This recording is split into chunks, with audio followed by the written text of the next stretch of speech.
Hi all, ഇന്ന് നമുക്ക് വളരെ ഇമ്പോർട്ടൻ്റ് ആയിട്ടുള്ള ഒരു ടോപ്പിക് പഠിക്കാം. Rule of strict liability or rule in Rylands versus Fletcher. അപ്പോൾ നമ്മൾ റൂൾ ഓഫ് സ്ട്രിക്റ്റ് ലയബിലിറ്റി അല്ലെങ്കിൽ rule in Rylands versus Fletcher എന്ന് പറയുന്ന ഏരിയ ഏറ്റവും ഇമ്പോർട്ടൻ്റ് ആയിട്ട് എക്സാമിന് പഠിക്കേണ്ട ഒരു ഏരിയ ആണ്. കാരണം ഇത് പഠിച്ചാലേ നമുക്ക് അബ്സല്യൂട്ട് ലയബിലിറ്റി പഠിക്കാൻ പറ്റുള്ളൂ. അതേപോലെ തന്നെ ഇത് റൂൾ ഓഫ് സ്ട്രിക്റ്റ് ലയബിലിറ്റി എന്നോ rule in Rylands versus Fletcher എന്നോ അല്ലെങ്കിൽ നോ ഫോൾട്ട് ലയബിലിറ്റി എന്നൊക്കെ പറഞ്ഞ ഏതെങ്കിലും ഒരു രീതിയിൽ ക്വസ്റ്റ്യൻ പേപ്പറിൽ കാണും. അപ്പം നമുക്കിത് കൃത്യമായിട്ട് പഠിച്ചാൽ നമുക്കൊരു പ്രോബ്ലമായോ എസ്സേ ആയിട്ടോ ഒക്കെ തന്നെ മാർക്ക് സ്കോർ ചെയ്യാനും പറ്റും. ബേസിക്കലി നമുക്ക് നേടേണ്ട ഒരു അറിവും കൂടിയാണ്. അപ്പം സാധാരണഗതിയിൽ ആ person would normally be liable for his own negligence അല്ലെ. നമ്മൾ ഒരു വ്യക്തി അയാളുടെ ഭാഗത്തു നിന്നുള്ള അശ്രദ്ധ ഉണ്ടെങ്കിൽ അല്ലെ അയാൾ ലയബിൾ ആവുള്ളൂ. പക്ഷെ ചില സാഹചര്യത്തിൽ മറ്റൊരാൾ ചെയ്തു കഴിഞ്ഞാലും അല്ലെങ്കിൽ നമ്മൾ ചെയ്തില്ലെങ്കിലും ലയബിലിറ്റി വരും. അതുകൊണ്ടാണ് നമ്മൾ ഇതിനെ എന്ത് വിളിക്കുന്നത്, നോ ഫോൾട്ട് ലയബിലിറ്റി എന്നുള്ള പേരും കൂടി വിളിക്കുന്നത്. So a person would normally be liable for his negligence but there are certain circumstances under which a person may be held liable for harm even though he is not negligent in causing the same. In those cases, the liability of the defendant is not based on fault or negligence. അതായത് liability വരുന്നുണ്ട്, പക്ഷെ ഫോൾട്ടും ഇല്ല, അവിടെ നെഗ്ലിജൻസും ഇല്ല. അപ്പൊ എങ്ങനെയാണ് വരുന്നത്? അപ്പൊ അവിടെ ഫോൾട്ട് ഇല്ലാതെ നെഗ്ലിജൻസ് ഇല്ലാതെ ലയബിലിറ്റി വരുന്നു എന്നുള്ളതാണ് ഉദ്ദേശിക്കുന്നത്. ഇത് ഒരു ഇമ്പോർട്ടന്റ് ഇംഗ്ലീഷ് കേസിൽ നിന്നാണ് ഇങ്ങനെ ഒരു റൂൾ ഉണ്ടാകുന്നത്. 1868 റയലൻസ് വേഴ്സസ് ഫ്ലെച്ചർ എന്ന് പറയുന്ന ഒരു കേസ് ഉണ്ടായി. ഈ കേസിനാണ് നോ ഫോൾട്ട് ലയബിലിറ്റി നിലവിൽ വന്നത്.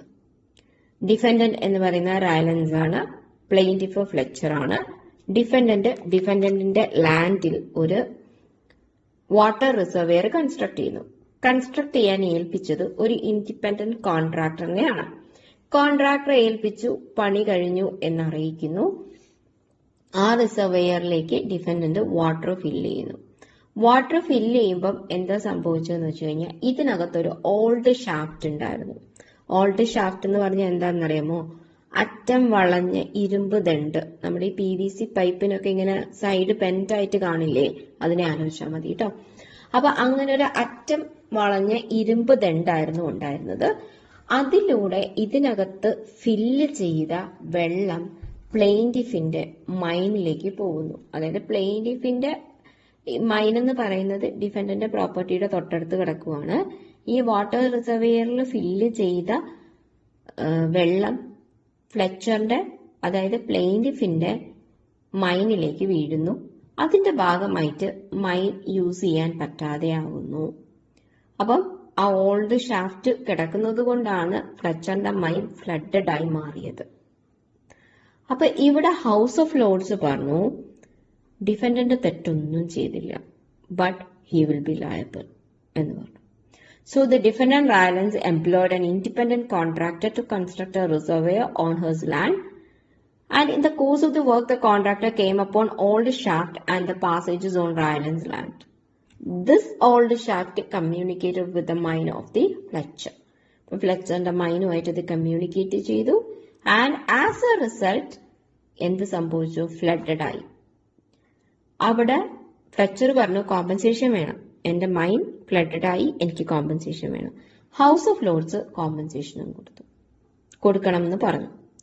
അപ്പൊ ഇതിനകത്ത് പറയുന്നത് എന്താ വെച്ചാൽ, if a person for his own purpose collects and keeps on his land anything likely to do mischief by its escape, he does so at his own peril and is answerable for all damages which is the natural consequences of its escape. അതായത് ഒരു വ്യക്തി ആവശ്യത്തിൽ അധികമായി അവനവന്റെ ദൈനംദിന കാര്യങ്ങൾക്ക് ആവശ്യത്തിനുള്ളതിൽ കൂടുതലായി എന്തെങ്കിലും സാധനം സ്വന്തം ഭൂമിയിൽ സ്വന്തം കയ്യിൽ സൂക്ഷിക്കുകയും അത് അവിടെ നിന്ന് രക്ഷപ്പെട്ട് മറ്റൊരാളുടെ പ്രോപ്പർട്ടിയിലേക്ക് പോകുകയും ചെയ്തു കഴിഞ്ഞാൽ ആര് ലയബിൾ ആകും? ആരുടേതാണോ ഈ വസ്തു അയാൾ ലയബിൾ ആവും. ഈവൻ ദോ ഈ സംഭവിച്ചതിനെ കുറിച്ച് അയാൾ അൺഅവെയർ ആയിരിക്കും. വാങ്ങിച്ചു കൊണ്ടുവച്ചതേ ഉണ്ടാവുള്ളൂ, അല്ലെ കളക്ട് ചെയ്ത് വെച്ചതേ ഉണ്ടാവുള്ളൂ, അവരൊന്നും ചെയ്തിട്ടുണ്ടാവില്ല. എങ്കിൽ പോലും നിങ്ങളുടെ ആവശ്യത്തിനാണോ നിങ്ങൾ കൊണ്ടുവച്ചത്, അതുകൊണ്ട് മറ്റൊരാൾക്ക് ബുദ്ധിമുട്ടുണ്ടായോ, നിങ്ങൾ അറിഞ്ഞോ അറിഞ്ഞില്ലയോ എന്നൊന്നും പറയണ്ട, മനഃപൂർവ്വം ചെയ്തോന്നും പറയണ്ട, നിങ്ങൾ ലയബിളായി മാറും. ഇതാണ് റൈലൻഡ്സ് വേഴ്സസ് ഫ്ലെച്ചർ എന്ന് പറയുന്ന കേസിൽ കോർട്ടിന്റെ വിധി. അപ്പൊ ഇങ്ങനെയൊരു ഡിസിഷൻ വന്നു.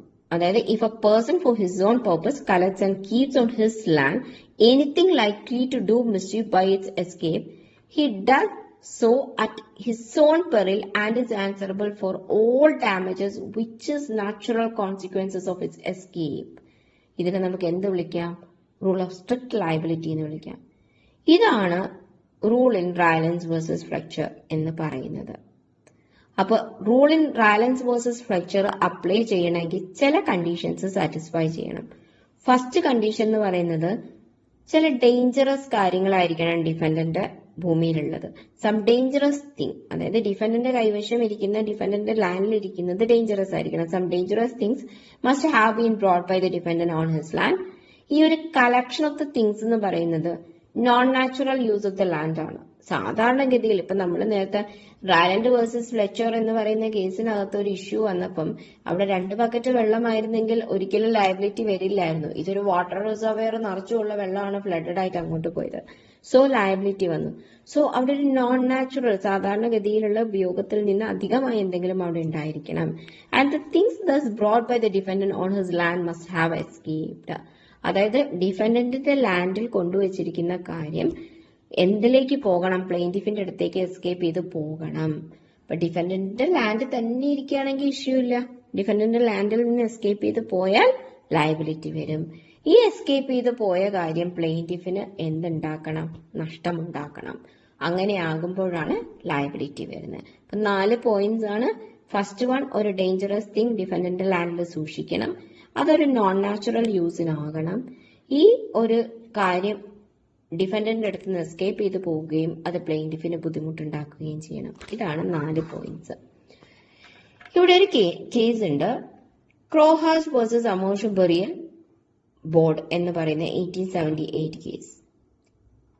ഈ ഒരു കേസിനകത്ത് ഒരു പോയിസണസ് ട്രീ ഉണ്ട് ഡിഫൻഡന്റ് ലാൻഡില്.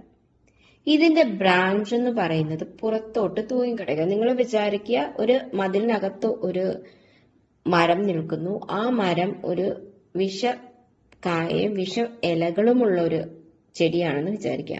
ഇതിന്റെ ഇലകളും അതിന്റെ ശിഖരങ്ങളും ഒക്കെ തന്നെ പുറത്തോട്ട് ഹാങ് ചെയ്യുന്നു. ഇത് വന്ന് എന്ത് ചെയ്യുന്നു? കാറ്റിൽ, അതായത് പശു പോലെയുള്ള 4 മൃഗങ്ങളൊക്കെ വന്ന് കഴിക്കുന്നു. അതോടുകൂടി ഈ മൃഗങ്ങൾ മരിച്ചു പോകുന്നു. അപ്പൊ ഇവിടെ ഡിഫൻഡന്റ് ലയബിൾ ആവുമോ എന്നുള്ളതാണ്. ഇവിടെ ശരിക്കും എന്താണ്? ലയബിളായി മാറും. കാരണം പോയിസണസ് ട്രീ ആണെങ്കിൽ അതിന്റെ ഒന്നും തന്നെ അവരുടെ ആ ഒരു മതിലിന് പുറത്തേക്ക് പോകാതെ സൂക്ഷിക്കാനുള്ള ഒരു ഉത്തരവാദിത്തം ആർക്കുണ്ട്? ഈ പറയുന്ന ഡിഫൻഡന്റിനുണ്ട്. So there was a poisonous tree on the defendant's land. The branch of that poisonous tree overhanged to the plaintiff's land. ഇത് എന്താണ്? പുറത്തോട്ട് പ്ലെയിന്റിഫിന്റെ ലാൻഡിലേക്ക് ഓവർഹാങ് ചെയ്തു. പ്ലെയിന്റിഫിന്റെ ലാൻഡിൽ നിൽക്കുന്ന കാറ്റിൽ വന്ന് അത് കഴിച്ചു. അത് കഴിച്ചപ്പോൾ എന്ത് സംഭവിച്ചു? കാറ്റിൽ മരിച്ചു. അപ്പൊ ഇവിടെ ആർക്കാണ് ഉത്തരവാദിത്തം ഉള്ളത്?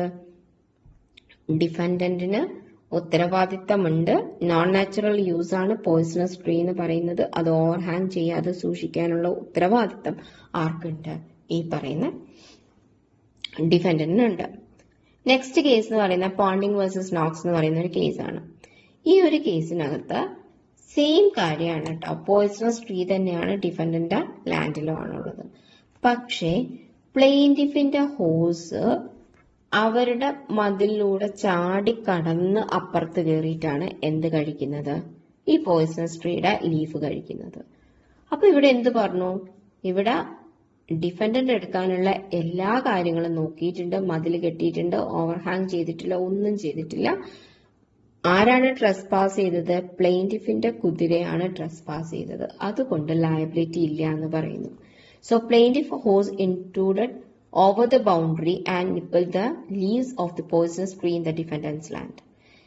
The court held that there was no escape of vegetation in this case and the defendant was not liable. But defendant എന്തല്ല എന്ന് പറഞ്ഞു? ലയബിൾ അല്ല എന്ന് പറഞ്ഞു. അതേപോലെ നമുക്ക് മറ്റൊരു കേസ് വരുന്നതാണ് ബോൾട്ടൺ വേഴ്സസ് ടോൺ എന്ന് പറയുന്ന കേസ്. ഈ ഒരു കേസിനകത്ത് ഒരു ക്രിക്കറ്റ് പ്ലേ ഗ്രൗണ്ട് ആണ്. അപ്പം ആ ഒരു ക്രിക്കറ്റ് പ്ലേ ഗ്രൗണ്ട് അല്ലെങ്കിൽ സ്റ്റേഡിയം എന്നൊക്കെ നമുക്ക് പറയാം.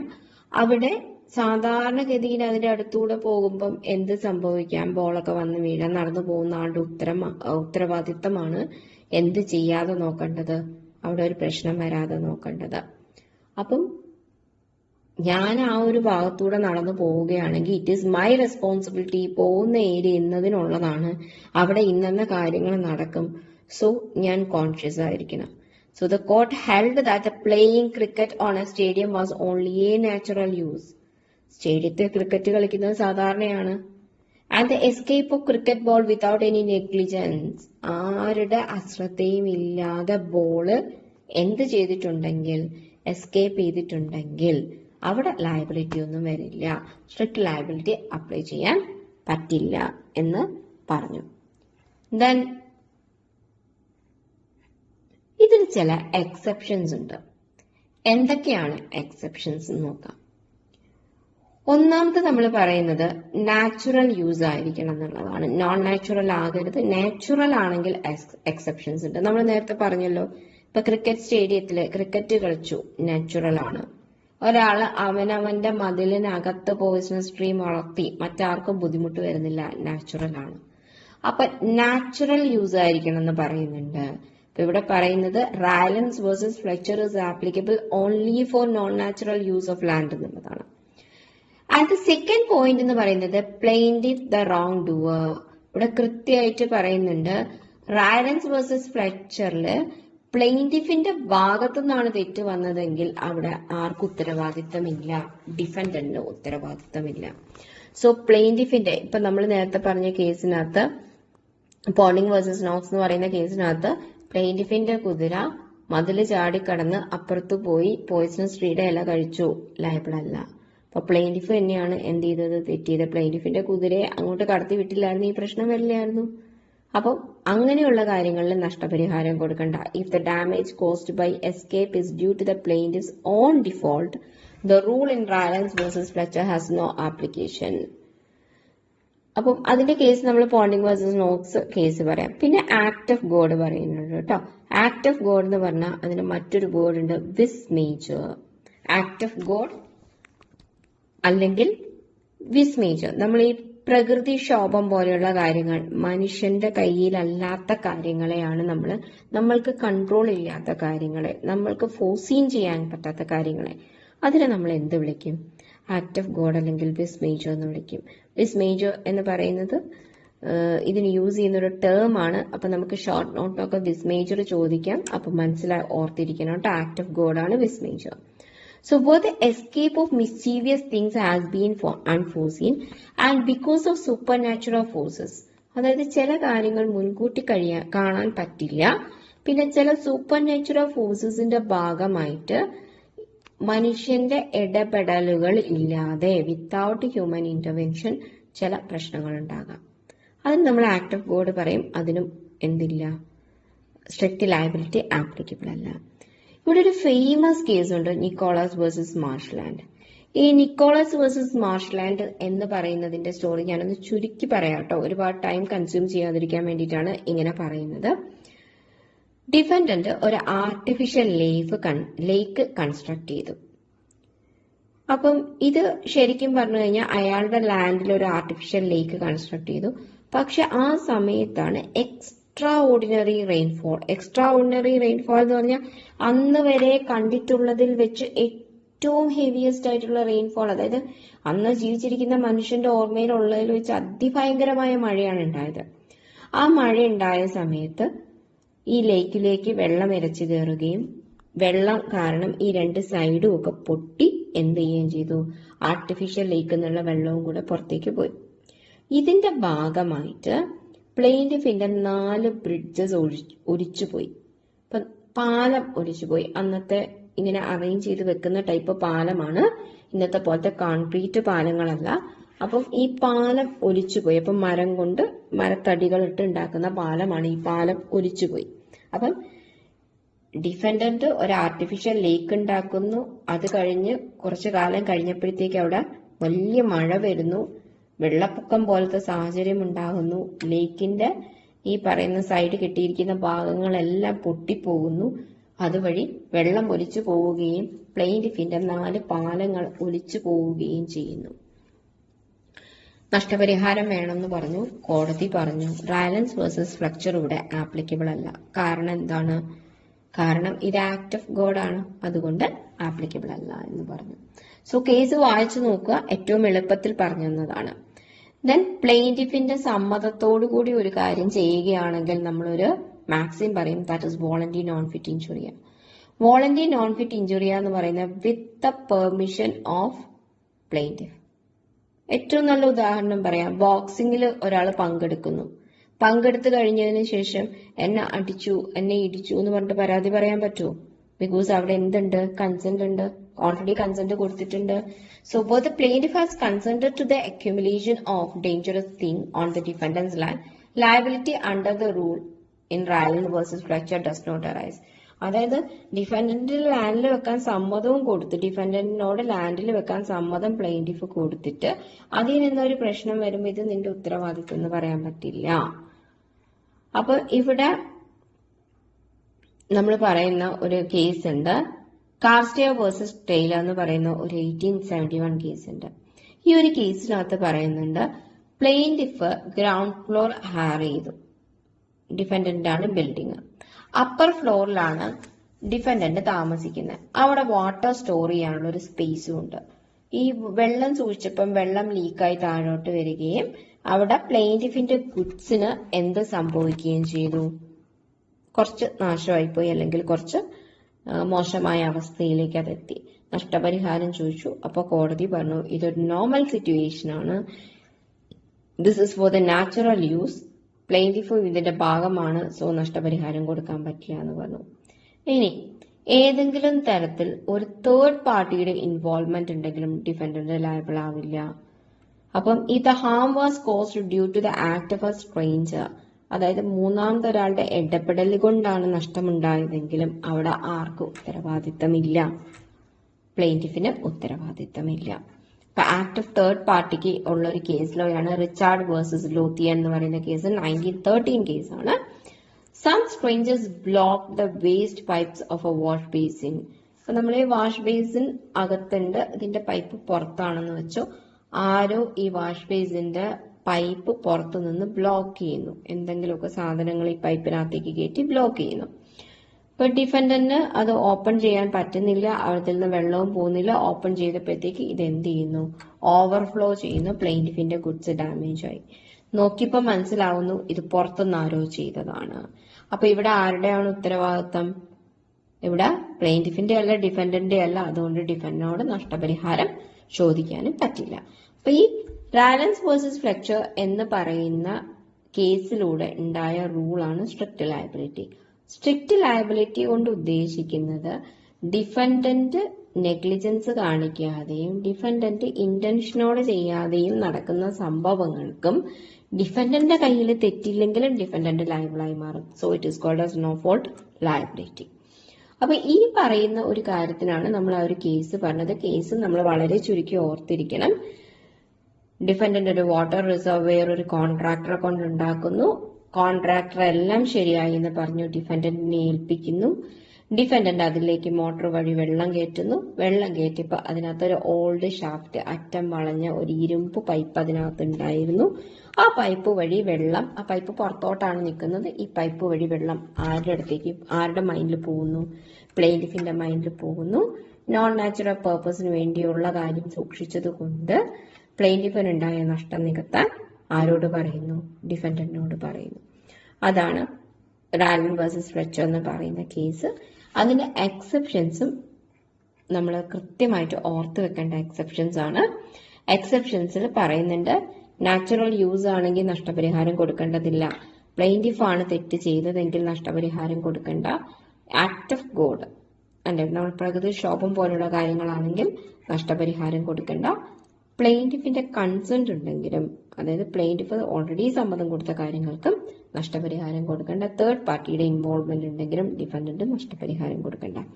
ഇതാണ് നമ്മുടെ റൂൾ ഓഫ് സ്ട്രിക്റ്റ് ലയബിലിറ്റി എന്ന് പറയുന്നത്.